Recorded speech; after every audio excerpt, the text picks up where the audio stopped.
everybody, it's Wendy. Welcome. I'm so excited that you're here today. I have this really cute little chickie card to show you. I've been practicing my watercoloring and I'm actually taking some classes from a friend of mine, Karen, who lives in Nova Scotia. She found me through YouTube. So I want to give a shout out to her because she has been amazing in teaching me just a few things already, but it's been changing for me in my watercoloring. So I'm using StazOn ink here to ink up and stamp this little chickie. And this chickie image is from the Honeycomb Happiness stamp set. And I'm stamping in multiple times because I want to have a really clean, crisp image and a really nice dark and black. And in order to get that image, sometimes you have to stamp multiple times. So the Misty tool comes in fantastic for that. I have this little mask that I've cut out to place over the chicken, and then I'm going to go ahead and use my balloon in the same stamp set to stamp almost like the chicken is holding the balloon. So I'm going to get that placed down on my paper where I want it to go and close the lid on the Misty, and it'll pick that stamp up, and then I'll be able to go ahead and push it right back down in place and ink up that image. So I'm using Strathmore watercolor paper. This is a pack that I got. It was already pre-cut 5x7. It's 140 pound stock and I really, really like it. I don't see a huge difference between it and Canson, and I've really never used any other watercolor paper. So those are the two that I use. They seem to work fine for card making. I don't really see a reason to get anything else. The watercolors that I'm going to use today are Winston & Newton watercolors. They're a little bitty travel pack. And originally I thought, oh, I want to get the big pack of watercolors. But it turns out that from what I've learned from Karen and watching YouTube videos and stuff, I really don't need a big pack because I can mix all these colors. So I'm really happy with them and I really love the set, and it's what I've been practicing with and playing with. And I've also been doing some brush lettering and working on that, and I do a lot of that on Periscope. So if you want to join me on Periscope, I try to hop on there every day, but it's very random times. I never know when I'm going to be on there. So I'm just adding a yellow to this little chickie, and I kind of want to leave a little bit of white space because that's kind of where my light source will be coming from. And I do get it a little too saturated here, so I ended up using a paper towel to dab away some of that ink color or watercolor before it dries. And then I go back later and work over that area a little bit more. The fun thing about watercoloring is that it's super forgiving, and if I can learn how to do this, anybody can learn how to do it. I don't have an art degree. I've never taken classes until recently, and what I have learned is pretty much self-taught, or when I say self-taught, I mean watching YouTube videos and stuff like that.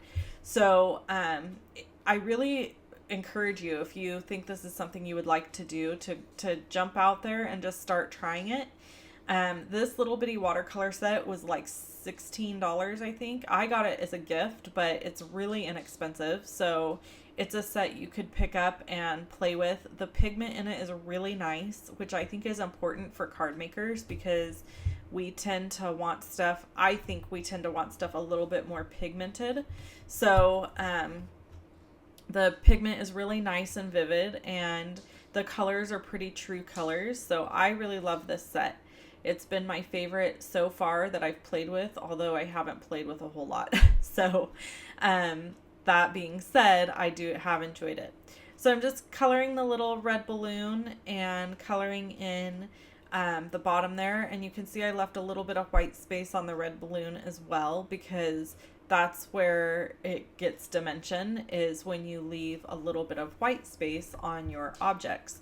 So that's what I'm learning to do now. So these images were perfect for the practice that I was needing, and I ended up painting several of these. I did one on Periscope, and I've spent a lot of time painting these images specifically because they have the shapes that I've been practicing on.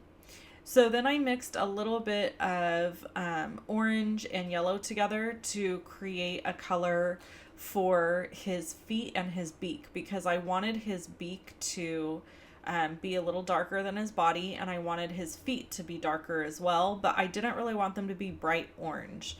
So I mixed a color by just adding a little bit of the yellow and a little bit of the orange to make a softer orange in essence.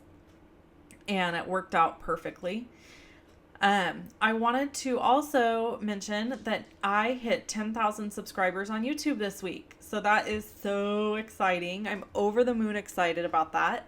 And I'm going to be doing a giveaway next week, all week long. I have a giveaway every single day, Monday through Saturday. And on Sunday, I'll choose the winners. So make sure you tune into my YouTube channel next week, and make sure that you're a subscriber to my YouTube channel so that you can be entered to win the giveaway.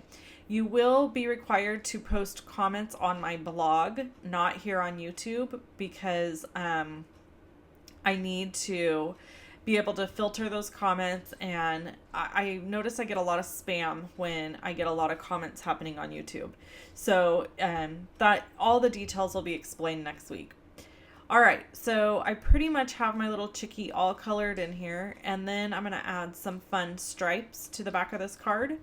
This card was inspired by Global Design Project. They, over on their blog, they do a challenge every week, and their challenge was to case the designer. I really have a hard time casing cards without making the card exactly the same. So this was a huge challenge for me, and I actually pulled it off pretty well, I think. Although there's really not a whole lot that is the same about our card, my card and the designer's card, except the fact that we both have stripes.